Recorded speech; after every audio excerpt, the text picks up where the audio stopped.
I think the title is quite beautifully crafted.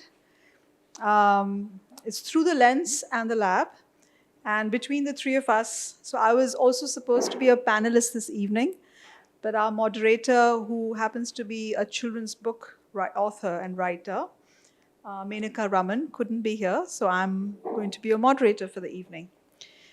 Um, I have been part of the space world pretty much all my life. I was raised among the pioneers of the Indian space program in Ahmedabad in the 70s and 80s. And I went on to choose a path which has been multidisciplinary. I started out working on the space shuttle and Mir missions at NASA Johnson in 1997. Then I went on to work for the International Space Station program at Boeing in Huntington Beach. And then I decided I wanted to be an entrepreneur. So I started a small company in San Francisco in the year 2000. It was called Moonfront. I went on to start my second company. This is all we've co-founded with friends. The second company in Vienna, in Austria, in 2004. That was called Liquifer. It's still around. That company designs and builds prototypes for space habitats, for rovers, for spacesuits, and we also test these things in analog environments. So my connection to the moon is through the design of the kind of habitats we will use to live on the moon, the kind of transporters we will need when we have to go on sorties on the moon. That's my connection to the moon. Then I moved back to India in 2008. I started my third company called Earth to Orbit. I spent about 7 years doing soft diplomacy to open up the US launch market for India, to make it possible for the Americans to launch satellites on the PSLV rocket. It took a while because of the US sanctions of 1998. So that was an exciting time. And then I spent 3 years looking at how we can use open source satellite imagery to build models, climate models, models for agriculture. And now I run a space think tank. So as you can see, I've gone through human space exploration, and now I'm looking at space law and policy. So that's been my trajectory. With us here, we have two of my young friends, Dheeraj Khandelwal, who's a photographer, and Jatan Mehta, who is a science writer, but also within the science realm, a space writer. Some of you might have even read Jatan's Moon Mondays. Jatan, it's been 5 years now, right? So I think the three of us will be looking at what you can call India's lunar moment, the launch and the landing of Chandrayaan-3. I'll be referring to it as C3 because that's how I refer to it with my space friends. We've had C1 and C2. And I think some of you in the audience have also lived through the Apollo lunar moment back in the late 60s and early 70s. So with that, I'd like to invite Dheeraj to come onto the stage, introduce yourself, and we can have your opening statement. Yeah, hi everyone. My name is Dheeraj. I'm a photographer. Since last 10 years, I've been doing photography. A brief introduction about me. I'm based out of Chennai. I was an engineer. Then I pursued my software engineering job, and that's when I realized that it's not my cup of tea. It took me 7 years, and then I completely moved to photography after that. And today, as Susmita mentioned, that we will be talking about space. So this is one of my images from Chandrayaan-3 launch. And personally, when I went to this launch, I was not having any emotional attachment to it. After the launch completed, like the 1 minute of the launch that happens that we see, that's when I understood it's when you visit these launches, it's not just you feel proud, and that kind of feeling comes, and it's not an entertainment event as well. You see a technological event that is happening, and I try to document that through my lens, and that's what. So if you go upstairs after the event, after this panel discussion, I'll be explaining you how I shot those images, and what's the idea behind it. And yeah, that's me. Will you be walking Yeah, us so through these are the images from Chandrayaan launch. This is a merge of two images, and this is the last footprint that any launch vehicle has on Earth. It only leaves booster and trails, so that's the idea behind it, and that's the moon itself. So I'll be explaining everything about that in the exhibition as well. Yeah, thank you so much. Jatan, can I have you come on stage and introduce yourself? I think the beauty of Jatan is if I want to talk to him about any moon mission, it could be from the United States, from Japan, from India. I think there are hardly any people in the world, not just in India, who have been tracking these missions technically, but also in terms of, sort of what kind of cooperation is happening. And he's the best person I know in the world who can give you a comparative analysis of even all of the recent missions that have happened. Sorry, Jatan, I was trying to, but really, he's my go-to guy for all things moon. Thank you. Hi everyone, I'm Jatan. I'm a space writer. My specialization, as Susmita said, is moon missions, although I do write about Indian space and planetary science as well. But today is about Chandrayaan, and I just wanted to give you like a very, very quick rundown of the technical context of India's Chandrayaan mission planning. So, of course, it started with Chandrayaan 1, which we know discovered water ice on the moon, and that was the catalyst for the world's rush to the moon. So the US, China, Europe, India, and several other nations are sending missions to the moon either again or for the first time. And this discovery was the catalyst for it. So that's a great contribution for a first time planetary mission. Then you have the Chandrayaan 2 orbiter, which very few people know about because all the lights were focused on Chandrayaan 2, the lander, which of course unfortunately crashed. But there's also the orbiter, which has the sharpest camera in the world at the moon currently in orbit since 7 years. So here's just a quick comparison picture to show like this is NASA's best satellite, and this is the Chandrayaan 2 orbiter. The same image has been captured by the two, and you can see like way more detail in the Chandrayaan 2 image, including a lander trail from a landing attempt, right? And that capability, along with many other instruments that it has been used by NASA for a collaboration to identify landing sites for their upcoming crewed missions. So they want to re-land humans on the moon since Apollo. And that capability is being used to identify safe landing sites.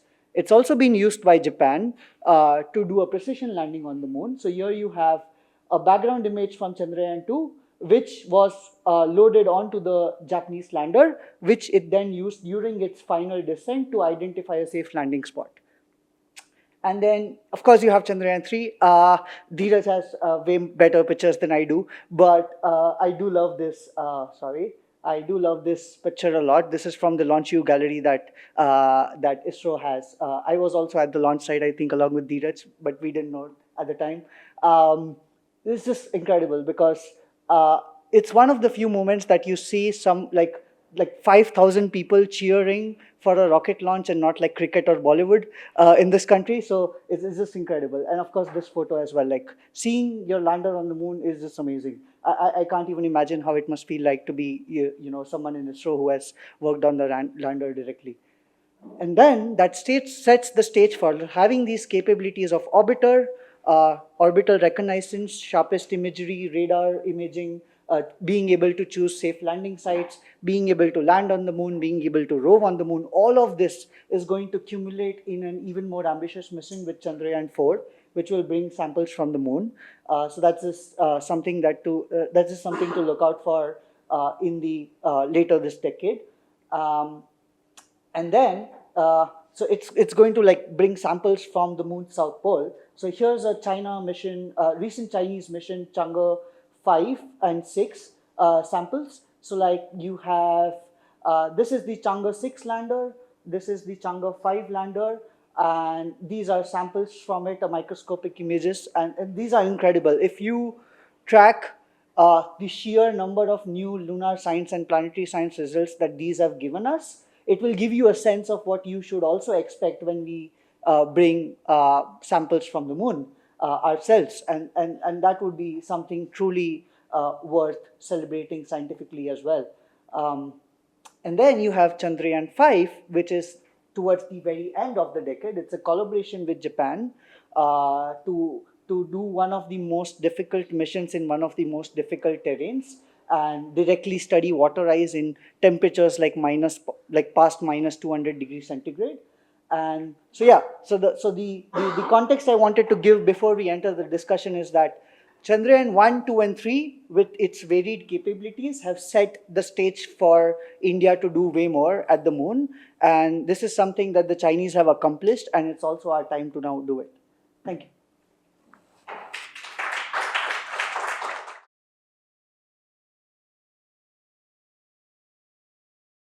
So I think for those of you who are old enough, such as myself, so NASA last landed a human mission on the moon in December of 1972.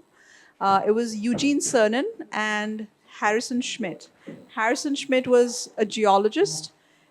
In fact, the first geologist. The rest were all fighter pilots. I just wanted to sort of give you a little bit of the history of lunar landings.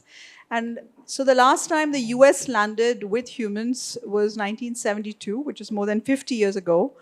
And the Russians last landed a rover in 1976. And since then, nobody had landed on the moon. So China became the first country after a long hiatus in 2007 with Chang'e 1. Right. And since then, they have had 6 missions. Jatan can correct me if I'm wrong, of which we've also had 2 missions on the far side, and the rest have been the near side. And they've had 2 sample return missions, Jatan, if I'm right. Okay. So I hope that the freewheeling conversation that we are about to have, we will sort of create a layered portrait of the moon for all of you. We'll look at the mission, we'll look at the machinery, we'll look at the poetics of it all. So maybe I'll start with a question for Dheeraj. In fact, Jatan too, because both of you have been there for the launch. So the intimacy of witnessing a launch, could you share with us the emotion, the memory that you have of the launch, and also if you look at it in an abstract fashion, what would it be? As a photographer, I can say that when I went to shoot, I went there like 6 to 7 hours earlier because I needed to get the pass. We don't get the pass. We have to register for online pass, but the registration closes very fast, so we don't get it. So I went for an offline pass. So it took me around 2 hours to get it, and then it took me 4 to 5 hours to get the right spot to shoot the images. So when I was shooting, when I was focusing on the photographs, I was not thinking of anything else just for the photos. But once I was settled in, then I realized that the entire stadium, as you have seen in the photo which Jatin shared, it was filled with mostly young adults from 3rd to 12th standard. It was just everyone from that age group was there. And that to me was a very different thing. As he mentioned, it was not a Bollywood event. It was just the base entertainment event in man. I mean, so there were around 15,000 people. Yeah, there were 15,000. The capacity is 10,000, and that time in the end they allowed a lot of people to come in.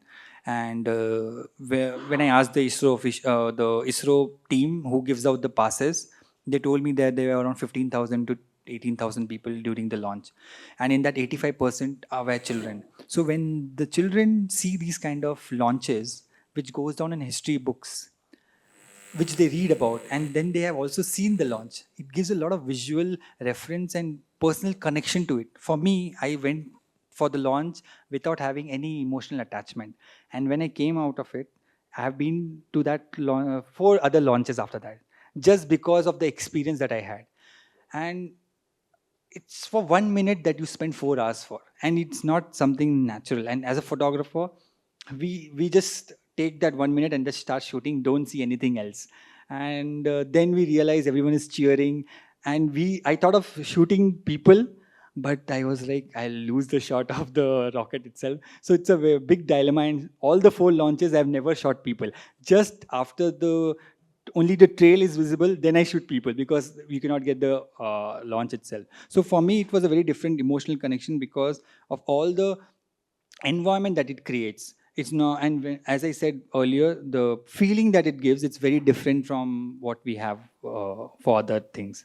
So yes, I had some similar experiences as Dheeraj because the energy in that launch view gallery that ISRO has is just incredible. Like having 10,000, close to 10,000, 15,000 people in one place cheering is crazy. But for me, it was personally great because I had also been to the Chandrayaan 2 launch. And as we know, the lander had unfortunately failed. So I didn't quite have like closure on I've seen the lander launch, but it didn't make it to the moon in one piece at least. But I did want to close that loop. So I'd hope that okay, I'll go for this launch, and hopefully Chandrayaan 3 lands on the moon this time. Obviously, we had high confidence this time because of the sheer number of redundancies built in this time around. So I went for Chandrayaan 3 as well, and sure enough, a few months later, ISRO really nailed the landing on the moon. And so that for me, that was like a closure of having watched the rocket go up from the launch view gallery in person, feel the vibrations of the rocket, because you do get the shock waves generated from the engine passing through your chest a few seconds later. So like obviously because sound travels slower than light, so you get it with a delay, but it's just incredible, and everything around is like rumbling a little bit. So as a person who has covered space for years, seeing its video on YouTube and writing about it is one thing, but actually experiencing a launching, like a rocket launching to space, is completely another. So I would say that was just incredible, and I just loved seeing the people's excitement during that launch. It's not something that I've ever seen in India before. So, any of you in the audience, if you've never been to a rocket launch, I encourage you to do that. For me, the most exciting part is what Jatan described, is that sound boom. It's a delayed boom, and I've been to my very first rocket launch was a sounding rocket launch in Chandipur near Balasore, which also happens to be my hometown, and then a space shuttle launch from Florida. And I've been to launches in Sriharikota. I think to me that's the most exciting part, the sonic boom. It's just fantastic. So since both of you were at Sriharikota, so the landing again, I think since we are talking about both the launch and the landing, I remember the Chandrayaan 2, when they came down, I think it was about 70 meters, or was it more, when we kind of lost contact? Yeah, a little more. A couple of kilometers. I think that to me was this moment where we were all like, oh, now what's going to happen? And I think to me it's always once the braking starts, that is when we all that's when the excitement kicks in, actually. Just so you know, technically, soft precision landing on planetary surfaces is still a huge technological challenge. So the fact that China has done that consecutively 6 times successfully is a huge accomplishment. And for India, since we're talking about C3, the fact that we landed close to 69 degrees, so we were close to the South Pole, not literally in the South Pole region, but very close. Why was it difficult? I think I'll have Jatan answer that question for us, because Jatan, can you tell us why is it easier to be landing above or below the equator as compared to the polar regions? Yeah. So with the moon, it's essentially, you can think of it as two planets. One is, it is, yeah. Yeah. So with the moon, you can essentially think of it as two planets. One is the planet, like the areas near the equator and the mid latitudes, and the one is the polar regions and the areas around it. That's because the terrain, the temperatures, the sun visibility in the sky over a period of time, the earth visibility, all of it is completely different. So the moon is essentially like um, if you were to imagine the moon's position around the sun, like as it goes around Earth, but with respect to the sun, its axis is perpendicular to the plane in which the Earth rotates, right? So, which means that if you are at the moon's poles, the sun is always very near to the horizon, and even so much so as a small rock can cast a shadow on you, right? A long shadow on you. So you lose sun visibility very quickly. The same with Earth visibility. So in that sense, if you land near the moon's south pole or on the moon's south pole and you operate your lander for like a full day, the conditions are far harsher than the already harsh conditions on the moon that you face for cases like the Apollo lander during the 70s and the late 60s.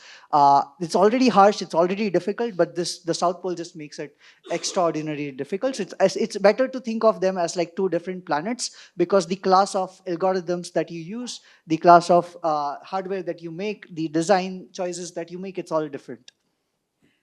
In addition to that, isn't it also the fact that closer to the equator, it's more of the large mares, they're called? Yeah. So the And terrain. yeah, and when you look at the kind of site we had, you have these massive craters. And for those of you who have read about the origin of the moon and how it was created, there are parts on the moon which have almost like 20 meters of loose dust. And also, if you have these craters, the sides of the craters are loose. So I think the topography also makes it more difficult Yeah. in the But for polar Chandrayaan regions. 3 in particular, they selected one of those mini mare regions on near the South Pole. But the mini So mare region, yeah, because yeah, it's yeah, as flat as yeah. it gets. But it's not exactly the same as like the polar regions.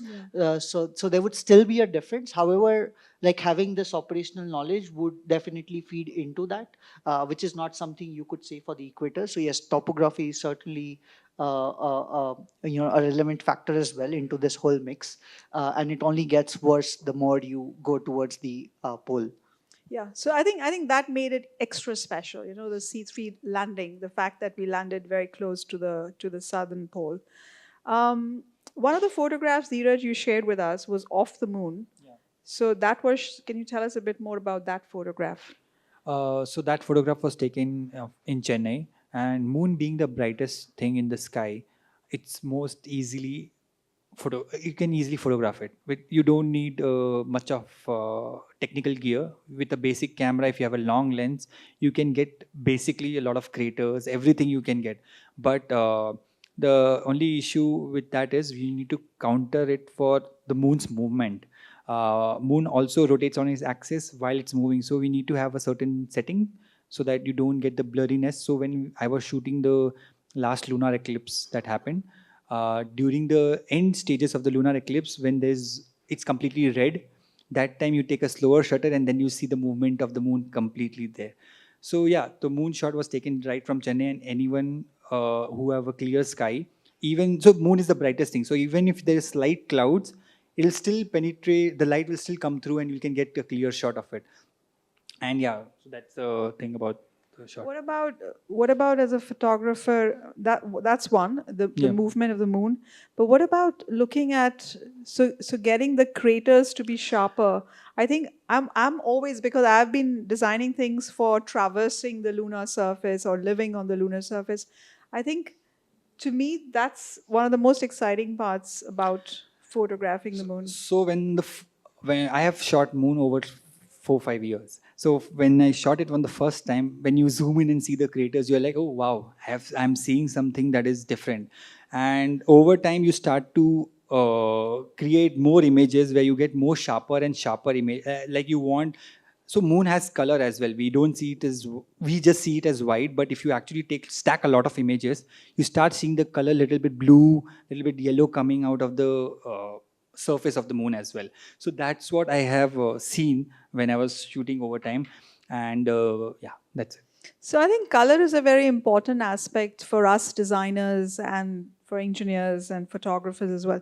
So on Earth, we take a lot of things for granted. We take gravity, 1G, for granted. We're sitting here in 1G. We take atmospheric pressure for granted. We take for granted that we have this atmospheric blanket and also the Van Allen radiation belts to protect us, the magnetic belts. And none of this is true when we design for Moon or Mars, you know. So you have to think through these environmental parameters. I think in the case of the Moon, um, a lot of the imagery that even the Apollo imagery that we see, it all feels like it's a black and white imagery. The only thing that I remember in color from the Apollo times is the moon buggy had the dust guards, which were beautiful orange. But so because the moon doesn't have an atmosphere per se, Jatan, can you tell us how does the electromagnetic spectrum behave? And I mean, I can tell you from a human factors perspective that since it really feels like black and white and gray, when you have to live there for long periods of time, the lack of color, you know, we even take color for granted. Look at the number of colors we have in this room, right? So that starts to affect you psychologically. But Jadan, can you tell us a bit about why on the lunar surface, what is it that the astronauts see or experience in terms of the electromagnetic spectrum? So yeah, that's a very good question. Something to ponder about. I would start from where Dheeraj said is that the moon has little shades of color, and it's more apparent when you stack them. So you need like more exposure, if I'm correct, right? So those blues and the oranges that you mentioned is essentially mineral colors. So different minerals have exhibit different opacity and different ways of reflecting light. But coming to the like macro perspective, and if you're on the moon, watching it as a human being, or you're watching it through the lens of the rover, which is driving the moon, and assuming that has a color camera, you still see like shades of gray for the most part. There are small exceptions here and there. For example, you mentioned Harrison Smith. He was the only geologist to land on the moon and explore the moon, and he did have a good eye, and he spotted some very different kind of volcanic orange dust, the kind that's not really found on Earth. At least there's not like a very good analog to it on Earth, and it was clearly orange, and they could confirm it. The only way to confirm it was like if you're already on the moon, you have spent days in space, you're looking at white, essentially what is white or near white starlight, and it's all shades of gray to begin with. The only thing that's blue in the sky is Earth, right? So you really lose a sense of color yourself. So how do you like even identify that this color is orange or close to orange? So they carried a little color marker, which they placed wherever they wanted to be sure which shade of color this is. And they also carried shades of gray, because after looking at so much gray, you can't even tell which is dark gray and which is light gray and so on, right? So, and with rocks, it's different. Like the more you, like the astronauts, when they stepped on the moon, they would have like an imprint which is darker than the lighter surface. And so it's all of these things, right? So thankfully, in a way, the Apollo missions were short-lived, so we couldn't really measure the effects of that. But when we think about living on the moon long term, I think that will start coming into the picture more. And I mean, color is a again, color is something we don't think about as much. I have a friend who is a color theorist. When I went to Antarctica, for example, you have a million shades of blue. You know, I can look at a glacier and tell you that this is in its hyper frozen state just by the blueness of it all, in a certain kind of blue. And once the glacier starts melting and it becomes less dense, it moves towards white. But again, I think similarly on the moon, I think the shades of gray, uh, I'm sure, I think in the future when we have missions where we engage with the moon, beyond the logistics of landing and ascent and all of that, I think we will start playing around with uh, these aspects which are more sort of elemental, and I think it's going to be more exciting. Coming back to you, Dheeraj, have you looked at? I have a friend who's a space archaeologist, and she has have you looked at the previous landing sites on the moon, photographically speaking? Photos shot from orbiters, where, let's say, Apollo 11 landed, or where lunar cord XYZ landed. Have you looked at imagery taken by orbiters? I might have looked at few, but not in depth. Just an overview. I might have not. Well, I Everything. think you better get started. It is so exciting. Yeah. Even one of the shots, I think, was taken from Chandrayaan 2, or was it from the NASA orbiter, which took a picture of the Vikram lander, Both of them. where you see the ejector around the. Oh, Yeah. that is such a moving image, right? I mean, that was taken from. So both of them took the images, but because of the sharper resolution of the Chandrayaan 2 orbiter, the ejecta one that you're mentioning specifically was from Chandrayaan 2 orbiter. Oh, it was from, yeah, okay. So I think I encourage all of you to also go online, because I mean, I'm a pre-internet age person. So for me, so I think you should go online and look at some of these shots which have been taken from orbiters of previous landings. And I think I find those very, very moving. Yeah, so I would just It's like quickly add there that the Chandrayaan 2 orbiter has captured images of multiple landers on the moon. One of which I showed, that one though unfortunately was a failed lander, but I was just illustrating on another point there. But you do have images of Apollo landers, and if you compare them to the NASA images from LRO, you can see like way more detail, and I think that's really exciting. But the reason you don't know about it is because ISRO hasn't told you about it, because they don't really leverage this sort of things for PR, because this is a good advertisement of the orbiter's capabilities. And I think they should tell the people, like, because if you ask someone, like, there's an analog to space ISRO barely telescopes. has PR, guys. I mean, Yeah. it's getting better, but I think you'll have to really rely on your own curiosity to go look for things, And to me, these top shots are just magnificent shots. One of the photographs that Jatan used in one of his slides, that of Vikram the lander, was taken from Pragya the rover. So you can imagine the little rover, and it's the camera looking up at Vikram. So the vastness of the blackness in the backdrop it's difficult to capture, because you're a little rover just looking up at the lander. And there was an AI edit online, and I love that picture. So whoever did the AI edit just gave that the blackness of the background, he just stretched it. So then Vikram looks puny, and it's just a beautiful shot, because I think the majestic, okay, the grandeur of this landscape, you need to sort of take a step back and be looking, from a distance. I also, let's talk a little bit about some of the other elements. We talked about color. Let's talk about gravity. So it's 1/6 gravity. If you look at some of the grainy Apollo videos of astronauts translating on the moon, you'll see there's a lean forward. Also, because you see the backpacks that they were wearing were not designed for the moon. They were designed for low Earth orbit, which is microgravity. So when you're on the moon, it has some weight, right? It's not weightless in that sense. So I think the center of mass, they had to lean forward. The other thing we don't know, when I say we, I mean the world in general, those of us who are working with the moon as our subject, we don't know how humans will actually translate on the moon. They will obviously not walk like we walk here in one gravity. So even while they hop, how long will the step be? What kind of a lean will they have? I think we know very little about translating on the moon. Because one of the projects we did through my Vienna company was designing a rover that would take you on long sorties on the moon, up to 2 weeks long. So you have the base where you land, and then you get into a rover, and then you explore, but you go away from your base far enough such that we had to work through scenarios, especially emergency scenarios, right? If someone falls ill, if someone dies, if you run out of fuel, if depressurization happens.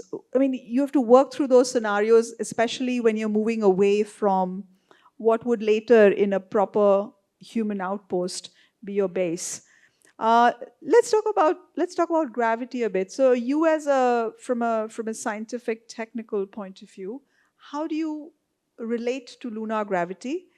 And Dheeraj, if you as I think the fact that okay, playing golf on the moon is not a great idea, guys. I can tell you that because because once you disturb the dust and it rises because it's 1/6 gravity, it takes forever for the dust to come back down. But I think with that, I'll hand over the question to Jatan, and then Dheeraj, tell us what you, as being an engineer and a photographer, how do you relate to lunar dust?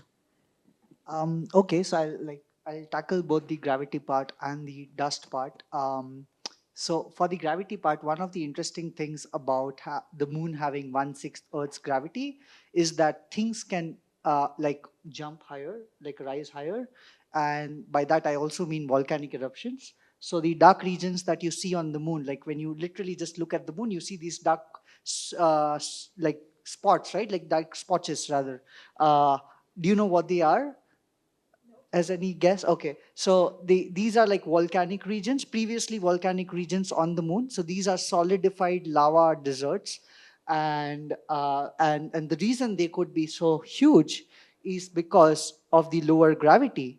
The volcano eruptions could rise higher and spread farther apart. So that's one like distinct feature of the moon directly tied to its gravity. The other is, as you said, like movement of astronauts, and that's something that's a work in progress because we have only been to the moon 6 times with like uh, missions of a few days. But in the coming decade, when China and the US send humans to the moon again, and eventually India also has that ambition, and if we do longer and longer duration missions, that will become an increasingly difficult problem to solve and focus on, because you do want astronauts to be able to not exert a lot of energy in just moving around. If I can add a point there. So, when you see an astronaut in a spacesuit, you have to understand that the astronaut is in a reinforced piece of garment with several layers protecting him or her from everything from micrometeoroids to swings in temperature extremes,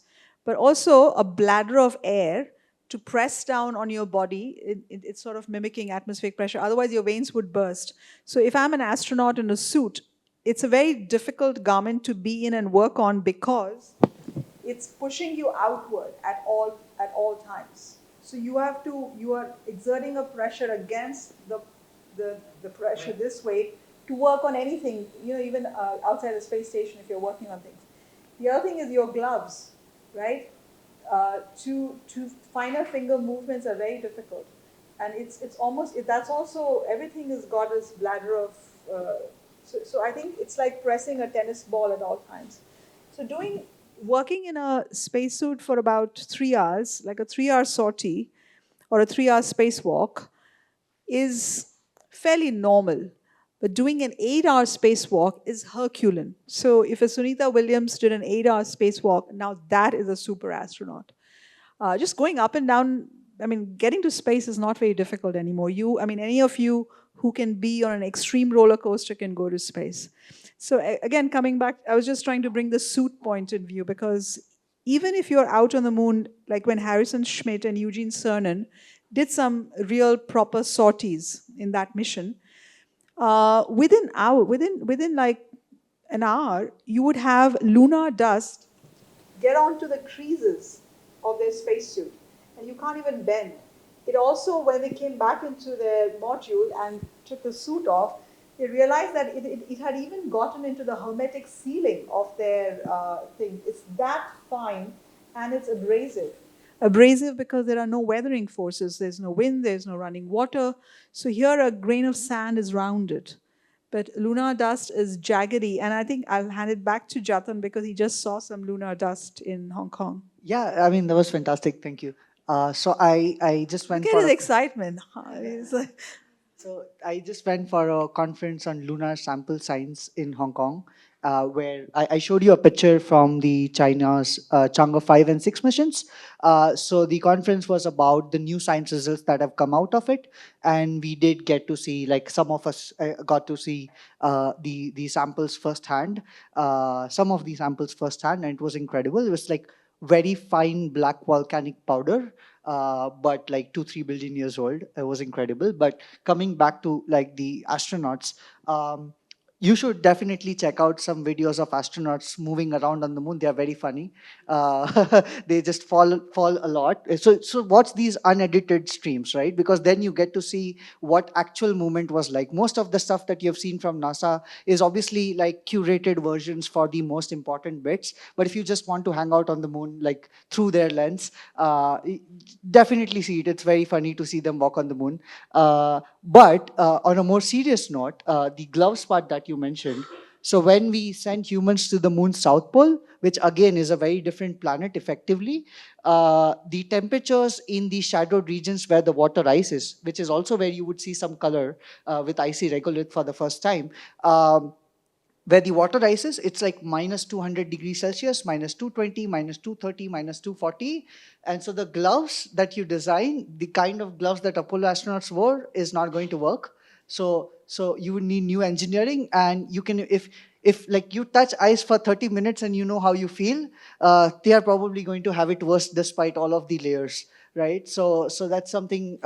And speaking of the glove, I remember I was one of the organizers of a moon-based design workshop in 2002 in Netherlands at ESTEC, which is one of the European Space Agency centers where they run the human space flight program out of. And Harrison Schmidt was one of the experts we had invited to coach the students. I was about to start my PhD, and I asked Harrison, "So what topics do you recommend?" He said, "Susmita, I think," and he was very serious about it. He said, "You should take on just the glove, the design of the glove as your PhD dissertation topic, because it is, in so many ways, a lot depends on your overall dexterity, mobility, and ability to do things." Dheeraj, let's talk a little bit about. For me, as you mentioned about the dust, I didn't, as a photographer, I have not personally seen it, but one question that I had is when the Vikram lander was landing, since you said a lot of dust is there, did it had to manage that as well when it was landing, and did that aberration also they have to calculate before Yes. that? So they have to design the components, keeping in mind that this dust flow back from due to the engines will not damage the hardware. So the while rover that came out is resistant to all these dusts. Yes. If they had not seen what is the material before, they had data from the Chinese, From the other of missions, other which is missions. similar Okay. enough, so you keep a margin just for like okay. out of caution. And I just had this question. So these images that you have seen, they are taken from maybe a I don't know if it's a high resolution camera or low resolution camera. Even though the images look better than NASA's image, we here have as a photographer, I have a camera which has 48 megapixels and it's heavy. They cannot have all these heavy equipments there because it will add to the weight of the craft, of the spacecraft. So what kind of cameras do they use, and what kind of they have infrared sensors, they have thermal sensors, and what kind of data they send back, and how long does it take? Like I think rover sends it to the lander and lander sends to the orbiter. In this Okay. case, it's the images that we were talking about Yeah. were from the orbiter. So for the orbiter, the camera is like are telescopic. So Okay. like these are telescopic Yeah. cameras because they have to work from an altitude. So the Chandrayaan 2 orbiter is ranging between 50 to 100 kilometers above the moon's surface.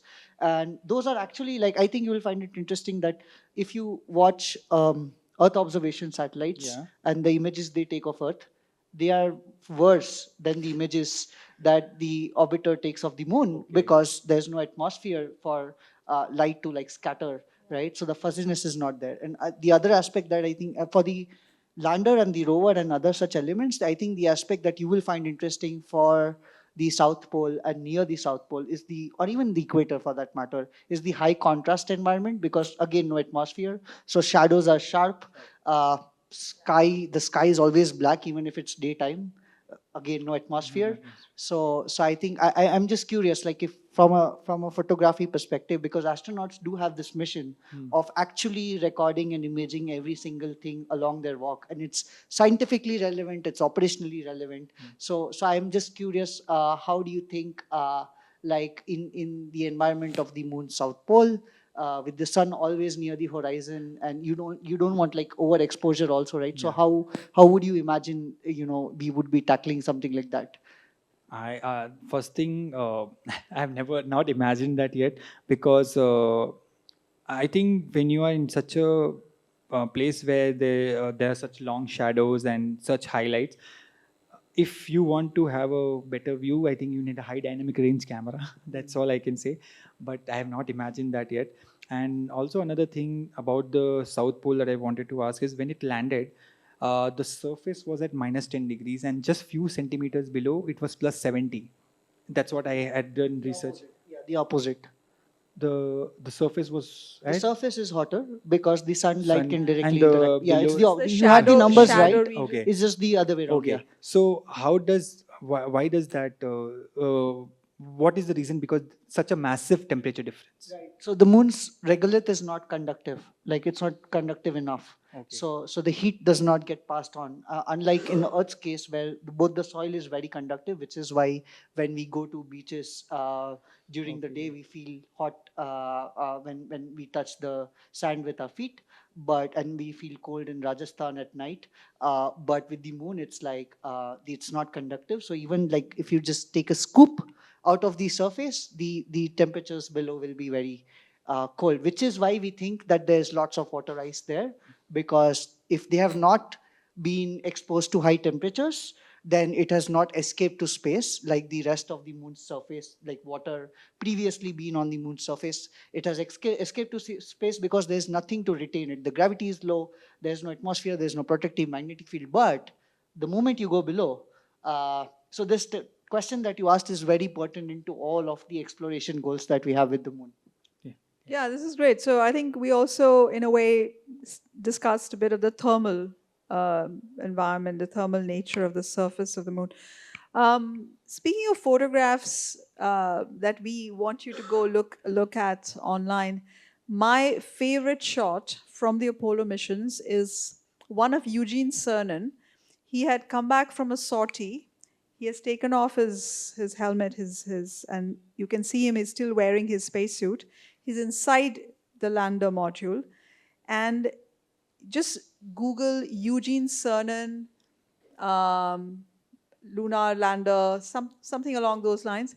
He looks like a coal miner, quite literally, because when you bring the lunar dust in, see, that's the other thing we as designers we have to think through.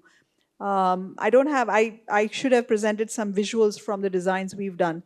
So we ideally would like the astronaut to leave the spacesuit outside the habitat and not bring it in. Because you don't know what will happen if the lunar dust you breathe in, it's sharp and it'll just go sit in your lungs. We don't know the biological implications of that.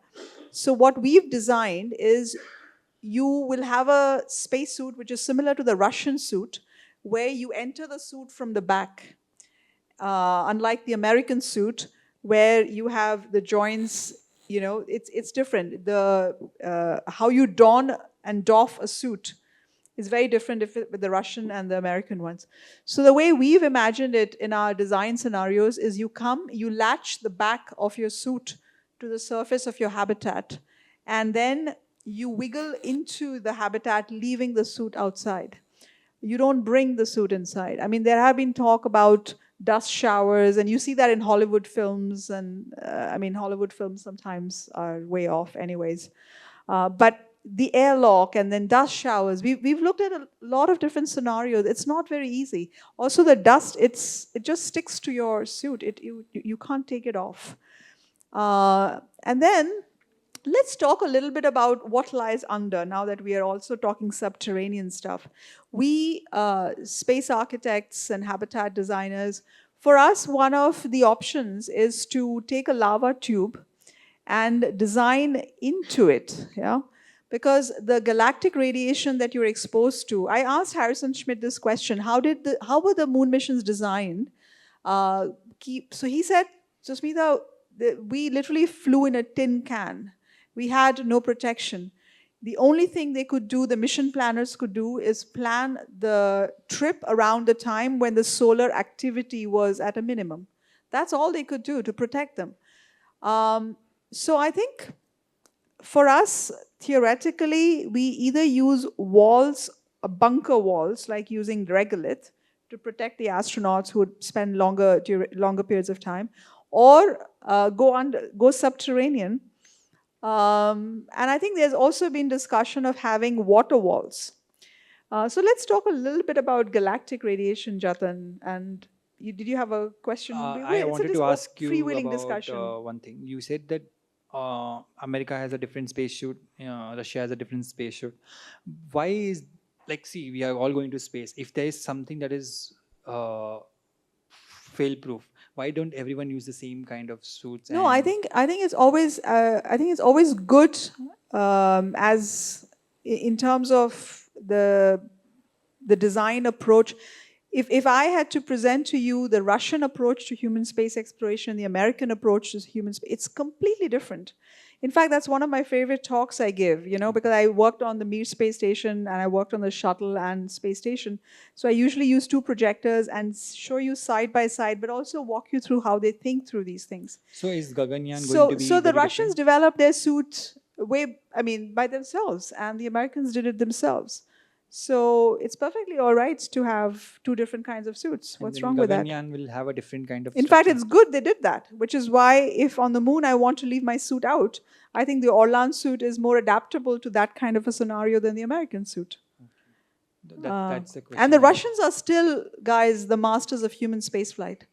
Remember the Americans, after the retirement, after the shuttle fleet was retired in 2011, July, for 9 years, the US didn't even have a ferry to go to the space station. And the Soyuz, I've written a series of essays on space ferries if you want to look it up. It's for a Stir magazine. I think in many ways, Russians are very good with their mathematics, with their mechanical stuff. If you look at Windows, which is often the bone of contention between between engineers and designers and architects, because it's a vulnerable part of the skin of the module, the American module Unity on the space station has one window, but the main Russian module has 14 windows. And some of the windows on the Mir space station, I know we are digressing, but again, this was just with reference to your question. I think the design approach and the philosophy of spacefaring, I find very clear distinctions how the Russians approach it and the Americans approach it. The Americans, in my view, approach it in a far more sterile manner, where the Russians treat it as, oh, it's just another place to go live. They are a lot more casual about it in a good way, because we are going to be spending a lot more time in the future in these places. One of the other reasons, in addition to having different design approaches and therefore different kinds of redundancies, which is one of the things that you were getting at, right? So you need redundancy. So they rather prefer having multiple spacesuits on hand. So if you have two astronauts aboard, you should have like at least one redundant set. So they solve it that way instead of the other way. And one of the key reasons for that is also technological protection, right? So everyone here has at least heard or personally faced, if you work in deep tech of any sort, US ITAR restrictions. So there's Russian versions of it as there well. are very, So there's a very serious export control regime. yeah, so that's one of the other reasons. Like you better build your own suit. I mean, that kind of thing. If we do get to use the suit, we'll have to pay a hefty price for it. Compared to what they would pay it, like what they would incur, like the cost themselves if they were to use their own suit. So that's another reason. But yeah, it does affect redundancy in a different way. It does. And so, yeah. And even more complex things like docking and berthing mechanisms. The Russians had their own variety. The Americans had their own. It took 10 years to agree on an international standard for the interfaces for docking and berthing. So I think it's good to standardize certain things, but I think it's also good to develop things. I think if India, I don't know who's designing the suit for the Gaganyaan missions, but I think it'll be interesting to see their approach to the suit design as well. Think of cars. I think automobiles are a good sort of parallel sector. Think of a German car versus a Japanese car. Um, so I think it's good to have two different design cultures approach a design problem and come up with a solution. I think it's always good that way. Redundancy is one thing, but for me, it's also human factors. I think if the Swedes were to design, say, a space module versus the Italians are also fantastic. Their design approach is different from the Americans and the Russians. And they've built, what, more than 60, 70% of the space station hardware. Okay. So it's good to have these differences in design. And another thing, so I read some. I've read that SpaceX is trying to nuke the poles of Mars to get that. That It's is not one of the. SpaceX, it's Musk the prophet, Yeah. right? He is he's my contemporary, guys. I've been following him since my California days. So I think I mean that particular thing, whether it is Mr. Trump saying that he wants to re-engineer the stratosphere, or whether it's Musk saying he wants to nuke the Martian poles, I think even these statements are very irresponsible. I think, I mean, you've seen Musk during the election campaign. Now we are totally digressing, so I think we'll come back to the Chandrayaan moment. Yeah. But walking around with a T-shirt which says "Occupy Mars," that's serious trouble. I think now that he's a billionaire, he thinks he can get away with anything, and I think that's a different for a different day for a different panel. So coming back to C3, guys, would you consider it a feat of engineering or an emotional moment that did something special to the imagination of a nation? In fact, the world. I think anybody who's following moon landings. So what do you think it did to the imagination of people in India and elsewhere? From my perspective, what I can share is when I went for the launch, as I said, I was not emotionally attached to it. But when after 40 days, I got to know that it's going to land, and I was watching it very closely. Like that was the first mission I really closely watched. And when it landed, I have not contributed 0% for the entire mission. I just taken a photograph, but I felt so proud and happy, and that feeling was there not just for me. The entire nation was there, and these launches and these space events have a lot of indirect impacts, not just direct impact, because it takes 4 or 5 years for every scientist to work on a space mission, which can crash either in 2 seconds or 40 days, whatever, even before the landing as well. So it's a very unforgiving job. And we as human, like as outsiders who are not a part of the space missions, we can only feel proud and that they are doing it, but the kind of hard work that goes in as you said before when we were chatting, Chandrayaan 2 had a small software glitch, and because of it, it crash landed. So in Chandrayaan 3, they have to make it fail safe. Just using fail safe is a very small thing. It must have taken them years to find every fail safe. Oh, there were so many parameters in terms of making it fail safe. Exactly. Everything from algorithms to braking systems. So you're saying it was a moment of pride. Pride, That yeah. was the emotion Yeah. that you felt. That's what I felt. Tell us what I mean from an imagination perspective. What does it did to your imagination and to others? So, from my perspective, I think the only correct answer is both. It was both an engineering marvel and an emotionally charged moment. Because, so I'll give you an anecdote. I'm from Mumbai, and you know that trains are the lifeblood of Mumbai. It's also in the veins of the Mumbaikars. They will never miss a train. If they miss a train, they know the next one that they want to catch. The time frames are very And 6 is million frequent. people commute in Mumbai locals. Yeah.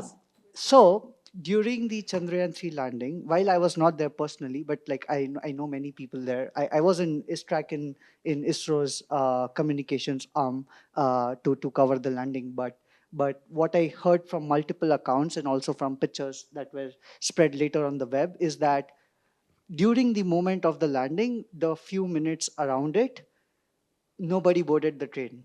Like virtually nobody boarded the train. Everyone just stopped, and at the time, efforts were made to display the landing on as many screens as possible, including the railway stations and so on. And so, if a Mumbaiker, and if like thousands of Mumbaikars are actually stopping and watching that moment, thousands and millions are actually stopping and watching a landing, you know that it's something incredible. And the reason also, since I also cover like international moon missions, I think one more context is important here.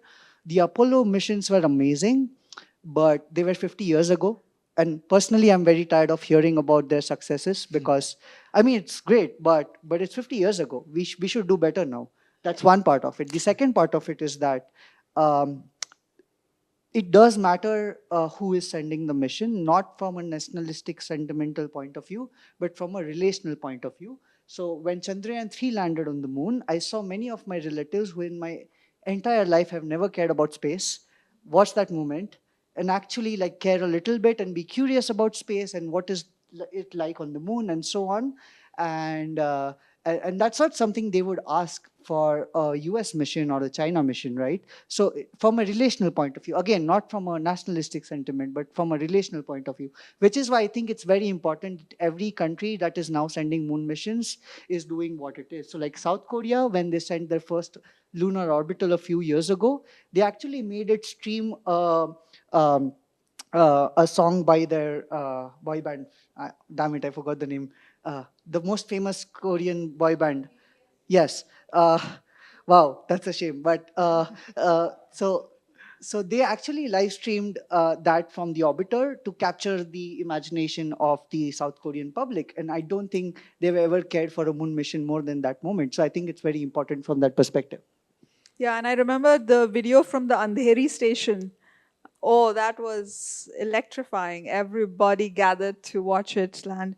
But I also like what I think you kind of hinted at it.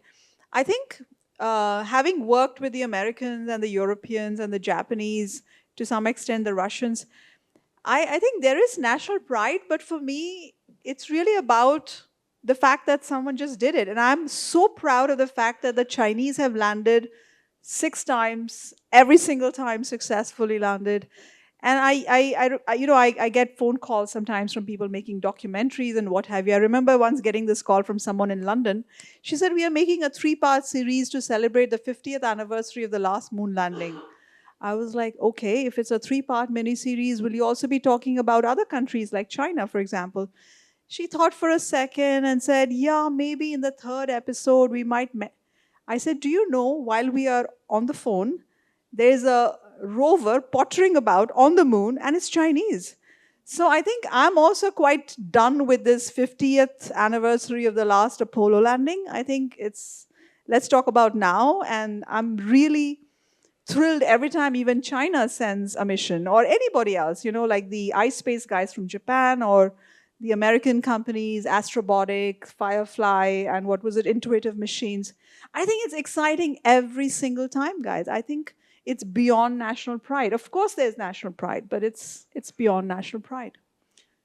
And I think with that, maybe some closing remarks, and then we'll open it out for questions.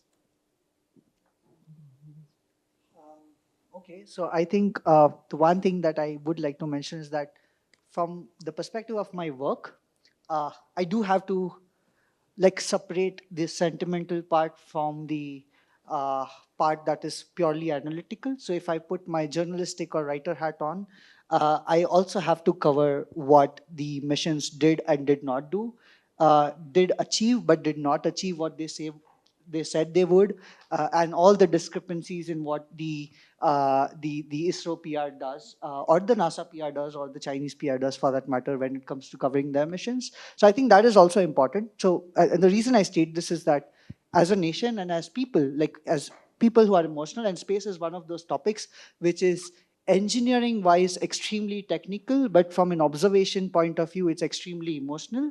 So people tend to let go of a lot when it comes to space. And I think you should not. right? You should celebrate the moment, but you should also be firm about what we actually wanted to achieve, what versus what we achieved. That's the only way we actually move forward. And it would be pertinent for India to remember that as well, because even as our missions are growing, uh, the competition does far better. And I say competition because that's how people look at it.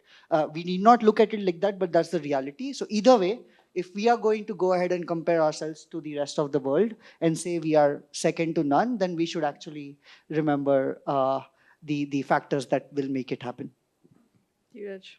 Uh, See, from my perspective as a photographer, I just document the event, and for me, it was a quite insightful conversation because I knew a little bit about it, and I'll first go and check all the images that you were talking about. I just have seen images of rocket launches because that's what I was always focused on. And as you are into writing, you focus on all the aspects of it, and I was covering all the aspects of photography. And being in the launch 4 times, now I've got a little bit saturated because you get the same images all the time. And only thing that changes is the sky.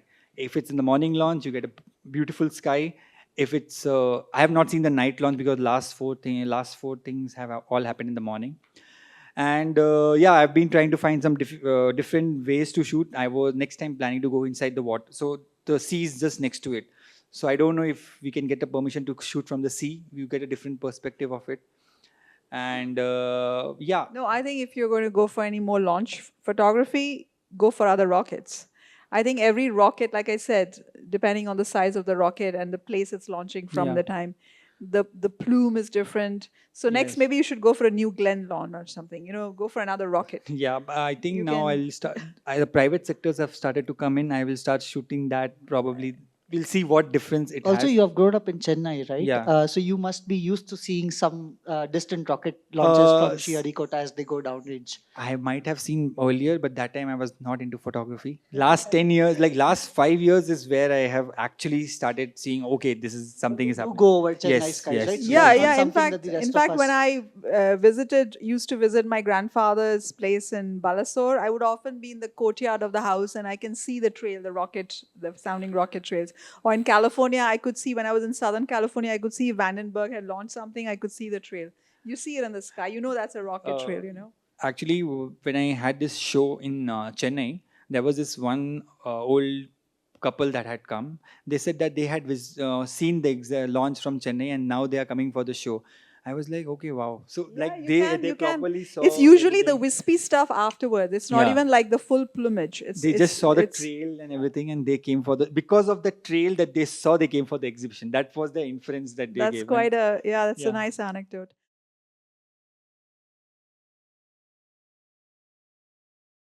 Good evening. It's a very nice session. You people made it very exciting, and definitely we are all proud of it. But recently I read an article by a scientist from ISRO who says that there is not many who are from IIT passed out or something who are coming to the ISRO as a job. Though the design is so challenging, the missions are so challenging, but the really the creamy layer of technology people, they are not coming to this one. That's a worrisome for the. I'll take that question. The next question is, you are telling about the 50th year of Apollo and all those things. I think one of the reasons is that their priority went for the other space missions, like making the GPS as a wonderful application, whereas we are still nothing, a sort of application-wise good thing to tell about. So, are we lacking really in the space applications? I think, sir, you really need to go read up a little more. Let's take the first question. So it's true that a lot of the ISRO cadre today comes from regional engineering colleges and so on. And I personally don't think that's anything wrong with that, because we are able to, our leadership, the ISRO leadership is able to bring out the best in the cadre. So if the IIT guys don't want to come to ISRO, no problem. We've landed on the south pole of the moon with some of the finest engineers from our regional colleges. So I think this kind of branding and stratifying our colleges, is a bit of an insult to people coming from non-IITs. And yes, IITs are like the Ivy League in the US. I think the hype is not quite, it's not fair to the people from other colleges. And if the IIT guys want to go and work in big tech in the Silicon Valley, it's entirely their choice, right? And I don't agree that this whole creamy layer, I don't see there's no cream. I mean, I've studied in 4 different countries and I don't believe in the creamy layer, really. And yeah, I mean, there might have been a bit of a brain drain, but we have fantastic brains in the country doing fantastic things. The second question, no, the second. See, my father was, okay, my dad's generation that started the program in the late 60s and early 70s, there were quite a few of them who went abroad and came back. But I don't think that is absolutely essential to run your space program. It definitely gives you a greater exposure and stuff. So let's not look down on our current cadre that is accomplishing amazing successes for our missions. The second question, applications. The Indian space program is one of the oldest in the world. And unlike, so our program, we did the first sounding rocket launch in 1963 November. And when Sarabhai started the program, I grew up around the Sarabhai ethos, right? We were one of the few programs, the Americans and Soviet Union back then, their programs, the genesis of their programs had a military dimension to it. We were almost as old. I mean, 1957, as Sputnik went up, we did an experimental launch in 63, so we are among the oldest. There's a beautiful Abu Abraham cartoon where Nehru is standing with a little sheet in his hand, written, "How do I feed my people?" whereas the Americans and Russians are busy drawing up plans for nuclearization and stuff. So I think applications has been ISRO's focus from the very beginning. We just celebrated the 50th anniversary of one of the most unique experiments we did in 1975, from August 75 to July 76.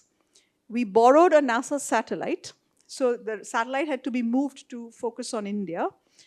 And we developed the entire reception gear, which includes the antenna, the TV set, and what have you. And we identified 10,000 extremely remote villages, of which we selected 2,400 remote villages in 6 states, and beamed television programs, which were specially curated for the audience that we were beaming to, via satellite. This is 1975, sir, okay? And direct to home television. If you think about it, this was the tech demo for it. So starting from then, I think applications has been the main focus of ISRO for the first, at least for the first 40, 50 years, that has been the focus. We have communication satellites, which are kind of multi-purpose. We put a meteorological payload along with our transponders. We have Earth observation satellites, optical, radar. We have navigation satellites. So I don't see where you're coming from with your critique on... Example of NAVIC. So navigational satellites. We could have been easily an alternate to the GPS. I think where probably, I think I'll let Jatan take this, but I think probably... 2 months back when the Delhi airport was set, now the rumor is that it was because the GPS was... So I think maybe that's a good critique. I think what we have probably with the NAVIC thing we haven't done is we need ground equipment that uses that particular constellation here to operationalize the navigation satellites that we have. So why is it, Jatan, do you have any idea? I don't follow the navigation space, but why has NAVIC not become, at least it's not been operationalized in a way that I can use it on a handheld? Right. So a majority of the problem, as I understand it, is not on the last mile part, although that is certainly part of any ideal solution. But it's the problem with the constellation health itself. So like right now we have barely 3 operational satellites and 1 like half operational satellite, 1 in just messaging mode. So it can't really do navigation signals. So it's in among the lowest state health wise that it's been in the last 5 years. and that's just a handful of satellites. The launch frequency, which is another component of maintaining such a system, is very low. And so I agree with your critique on the navigation part, but at the same time, I disagree with the part that we could have been just as easily competitive with GPS. No, because GPS is a monster. It's consistently maintained with a massive launch capacity, backed by an industrial system in the US that has continuous development of heavy lift rockets in mind. So it's like a very huge machine that is operationalizing it. So even for the Europeans to send the Galileo satellites, which outpower the US GPS satellites in accuracy, but they don't fare better in terms of sheer volume. So it's quite the thing, right? Even the China is the only one that has come close enough to the scale, volume, accuracy, availability of GPS and interoperability thanks to their similar approach to heavy lift launch vehicles What and is medium their lift. constellation called, the Chinese Beidou. one? So that is the only thing that has come close enough. So I don't think India has currently the capacity. Like, I'm just being frank here, it just simply doesn't have the rocket capacity and the satellite production capacity and the operational capacity to maintain such a huge constellation. We should get there, yes. There are plans on paper, yes. There are plans in different transition stages, yes. But it relies on all of these things working. And with the PSLV failure earlier this year, it's not really moving forward at the moment. So we will have to wait quite a few years before we can make it to a level that's acceptable first for use domestically, and then we think about the next layer. How many satellites do we have in the Navik for the? So currently only 3 are 6. operational. We need to have 7. 7 is the ideal state. 4 is the minimum for a good enough operations, and even that Just has to cover caveats, our because region. as the satellites move in their orbit and have different phases, the geometry keeps changing. So not every region gets the same accuracy, stuff like that. So even 4 is like not exactly ideal, but we can make do. We should only hope that there's no war in the meantime.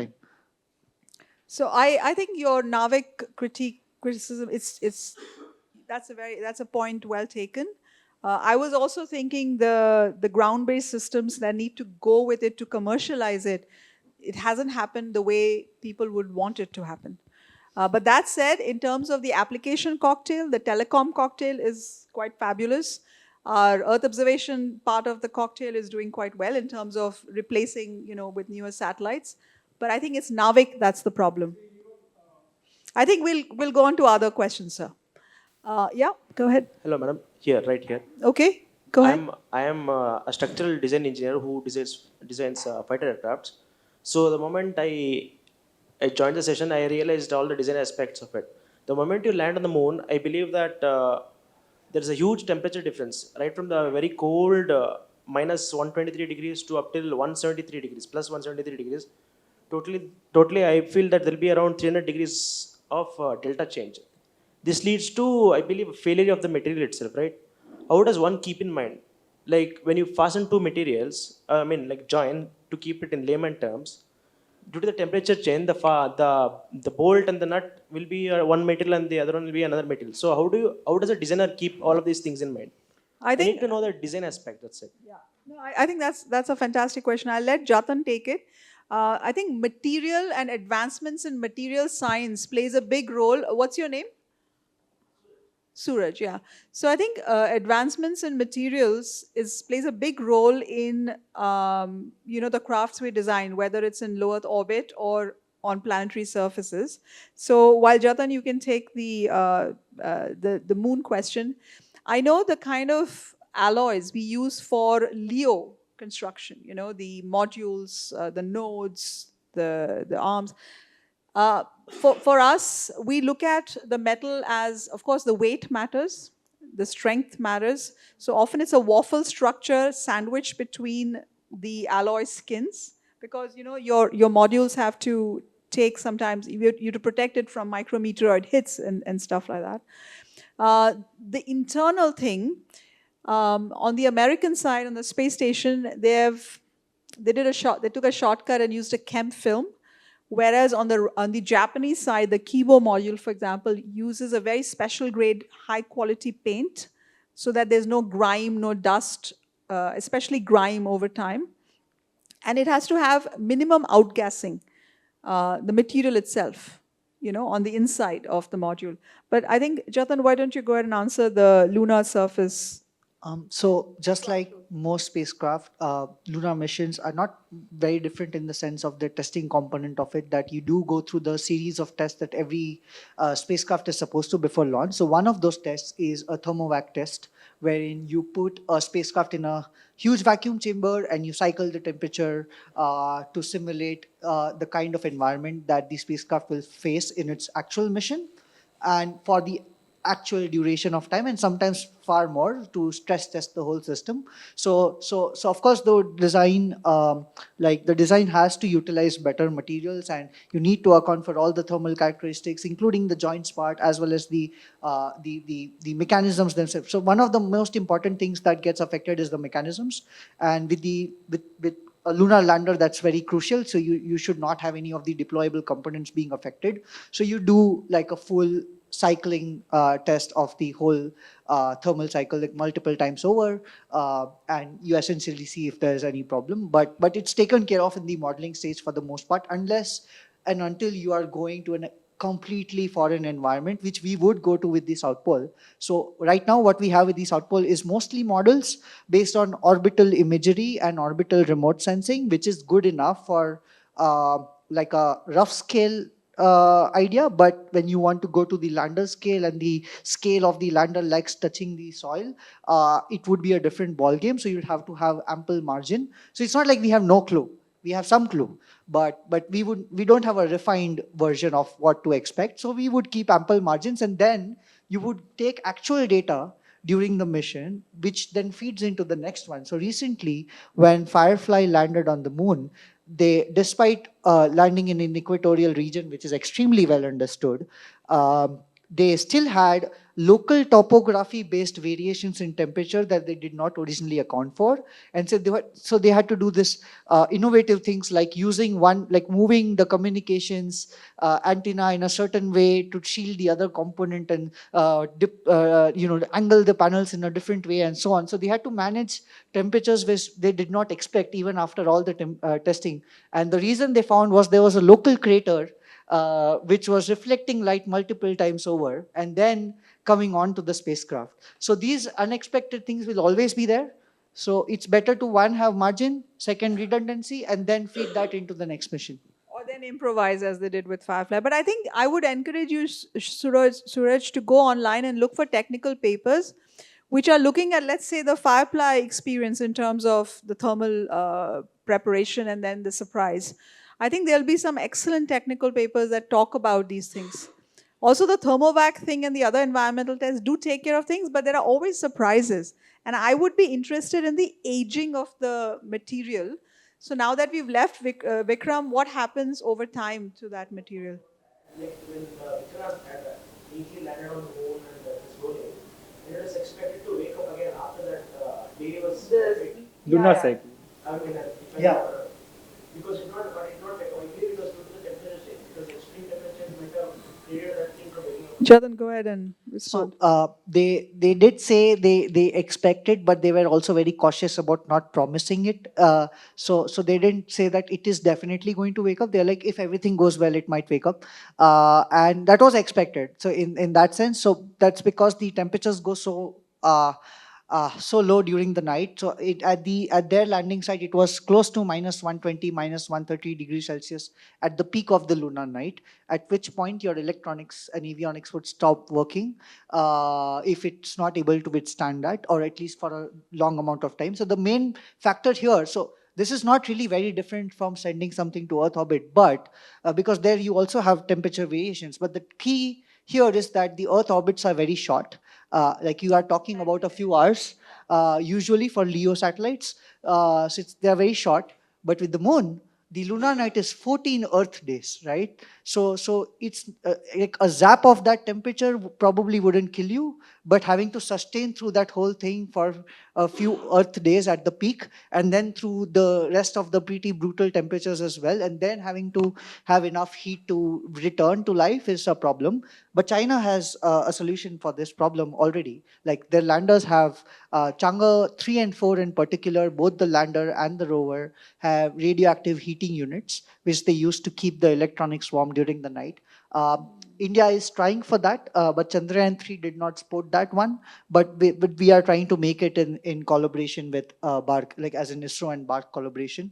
So we are trying for that definitely, but it's already a solved problem in some way. But it's not solved at scale. So if you send humans to the moon, you can't expect that RHU to keep everything warm enough. It's only going to serve small scale things. So it's still not like completely solved. And other than structural stuff, radiation hardening happens with electronics on board the satellites and stuff. So that is something that's also, they're trying to study it and see um, how to deal with it. Even Yeah, in low Earth orbit, it's a problem. yeah, and even at the moon, like long-term I think we radiation have losses. like 3 minutes left, so maybe one question and then we call it a day. uh, the no moon day, that's Amavasya, happens because Earth's shadow falls on moon, and we can see the crescent moon because little like crescent part of the moon is not covered by Earth's shadow. Okay, so I have seen moon in semi no half, like a half cutted apple or half cutted orange, like a semi sphere. So why does semi sphere appear? No, not in a crescent way, but exactly like a half. Like why does that appear? Okay.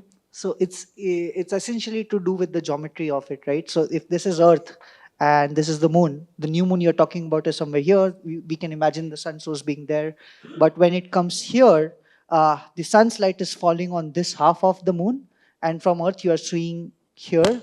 So you see this half portion of this side lit, whereas the other half not. But the reason for the sharp cut is the lack of the atmosphere, right? So because there's no atmosphere, there's no scattering. So on Earth, even at night, like if you like when you turn off the lights, after a while you start seeing stuff, right? Other than your eyes adapting biologically, but there's also scattering of light in the atmosphere. So even stray light somewhere is scattering stuff around due to the atmosphere. But on Moon, it's like very sharp shadows. So if you see any of these moon pictures, one thing you should notice the next time is the shadows are very sharp and very nice actually. Uh, Lack of the atmosphere. So yes. Anything I you just want to wanted add? to ask something.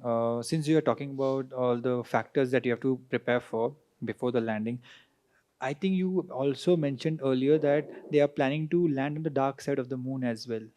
Far Something, side, yeah. yeah. China has already done that Yeah, twice. so how do they prepare for something that they cannot see? That's one thing that I wanted to know because that is not visible from Earth, that Yes, that's area. a good question. So we can't see it because this moon is tidally locked, as in it rotates at the same Yeah, rate as it revolves around the Earth.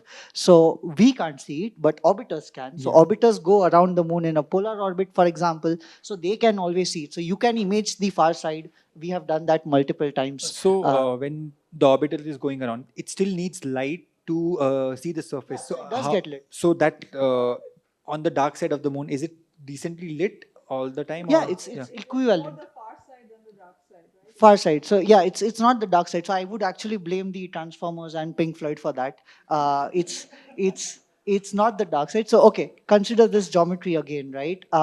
You have actually I may have made a mistake in the last one, but we'll ignore that. So you have these. This example of when the moon is here, the earth is here, the sun is here. The sun is lighting up this half, right? Because that's the one it's seeing. But from Earth, you're seeing the near side here. So both a quarter of this whole moon is lit on the near side and quarter on the far side. So it's equal. When this glass comes here, it's the same thing, but the other way around. And you go through the full cycle. So new moon on the near side is a full moon on the far side, and so on. So it's equally lit. So it's equally lit. Again, I blame Pink Floyd and Transformers for that.